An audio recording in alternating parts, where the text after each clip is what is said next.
ഈ ഒരൊറ്റ ശ്ലോകം ചൊല്ലുന്നത് കൊണ്ട് നവഗ്രഹ ദോഷങ്ങൾക്കും പരിഹാരമുണ്ടാകുമെന്നാണ് വിശ്വാസം. ഏതെങ്കിലും ഒരു ഗ്രഹം ദോഷസ്ഥാനത്ത് നിൽക്കുകയോ അത് നിമിത്തം പീഡകൾ ഉണ്ടാവുകയോ ചെയ്താൽ ഈ ഒറ്റ ശ്ലോകം 9 പ്രാവശ്യം ചൊല്ലുകയും ഓരോരോ ഗ്രഹങ്ങളെയും പ്രത്യേകമായിട്ട് സ്മരിച്ച് നമസ്കരിക്കുകയും ചെയ്യുക. ഇപ്രകാരം പതിവായി ചെയ്യുകയാണെങ്കിൽ ഒരിക്കലും ഗ്രഹപീഡകളാൽ കഷ്ടപ്പെടേണ്ടതായി വരികയില്ല.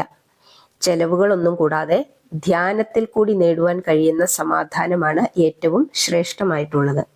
ദേഹാരോഗ്യത്തെ ആദിത്യനും സൽകീർത്തിയെ സോമനും സമ്പൽ സമൃദ്ധിയെ കുജനും സദ്ബുദ്ധിയെ ബുധനും യശസ്സും ശ്രേഷ്ഠമായ പദവികളും വ്യാഴവും വാക്സാമർഥ്യം ശുക്രനും ശത്രുജയവും ബാഹ്യബലവും രാഹുവും സന്തോഷാദികളെ ശനിയും കുലത്തിൻ്റെ ഉത്കൃഷ്ടത്തെ കേതുവും എല്ലാവർക്കും എപ്പോഴും അരുളി ചെയ്യുമാറാകട്ടെ.